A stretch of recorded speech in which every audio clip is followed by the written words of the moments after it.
ಆತ್ಮೀಯ ಬಂಧುಗಳೇ, ಶ್ರೀಮದ್ ಭಗವದ್ಗೀತೆ ತತ್ವ ವಿವೇಚನಿ ಟೀಕಾ ಅಧ್ಯಾಯ 7 ಜ್ಞಾನ ವಿಜ್ಞಾನ ಯೋಗ.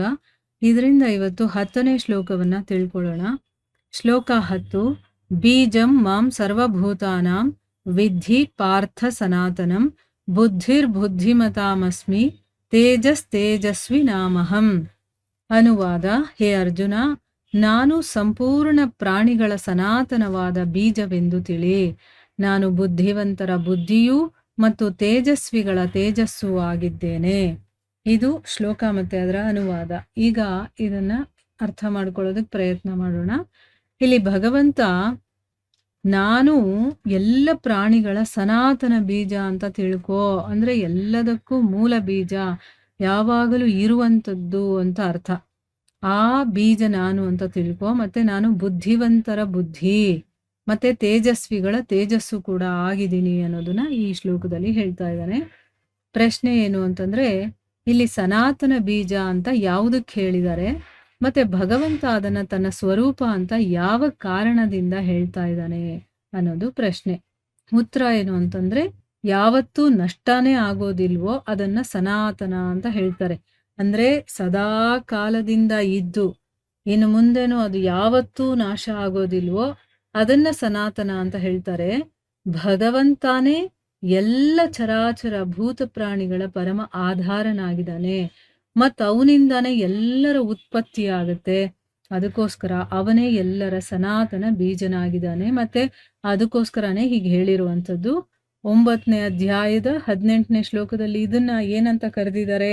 ಅವಿನಾಶಿ ಬೀಜ ಅಂತ ಕರೆದಿದ್ದಾರೆ. ಈಗ ಇಲ್ಲೇನ್ ಹೇಳ್ತಾ ಇರೋದು? ಸನಾತನ ಬೀಜ ಅಂದ್ರೆ ಯಾವತ್ತಿಗೂ ಇರುವಂಥದ್ದು ಅಂತ. ಅವಿನಾಶಿ ಅಂದ್ರೆ ಏನು? ನಾಶ ಆಗದೆ ಇರುವಂಥದ್ದು ಅಂತ. ಇನ್ನು 10ನೇ ಅಧ್ಯಾಯದ 39ರಲ್ಲಿ ಏನ್ ಹೇಳಿದ್ದಾರೆ?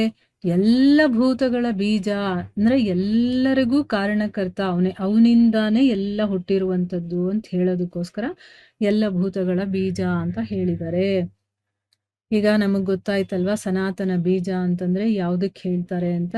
ಮತ್ತೆ ಅದನ್ನ ತನ್ನ ಸ್ವರೂಪ ಅಂತ ಯಾಕೆ ಹೇಳಿದಾನೆ ಅಂದ್ರೆ, ಎಲ್ಲರೂ ಸೃಷ್ಟಿ ಆಗೋದಕ್ಕೆ, ಉತ್ಪತ್ತಿ ಆಗೋದಕ್ಕೆ ಅವನೇ ಕಾರಣ, ಅವನೇ ಎಲ್ಲರಿಗೂ ಆಧಾರ ಅನ್ನೋದು ಇದರ ಅರ್ಥ.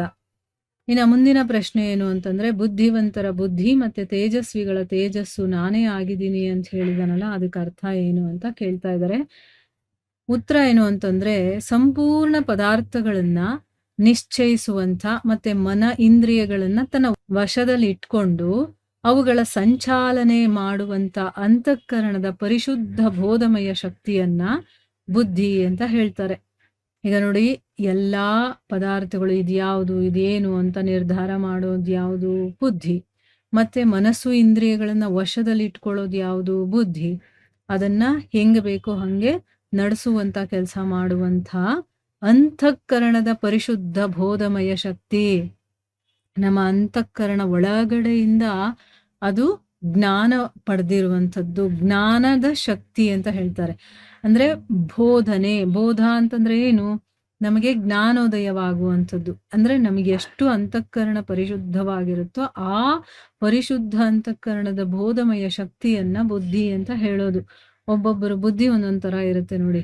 ಅವರಲ್ಲಿ ಎಷ್ಟು ಪರಿಶುದ್ಧತೆ ಇರುತ್ತೋ, ಎಷ್ಟು ಅವರು ತಮ್ಮ ಇಂದ್ರಿಯಗಳನ್ನ, ಮನಸ್ಸನ್ನ ಕಂಟ್ರೋಲಲ್ಲಿ ಇಟ್ಕೊಂಡಿರ್ತಾರೋ ಆ ರೀತಿ ಅವ್ರು ಕೆಲಸ ಮಾಡುತ್ತೆ, ಆ ರೀತಿ ಅವರ ಬುದ್ಧಿ ಕೆಲಸ ಮಾಡುತ್ತೆ.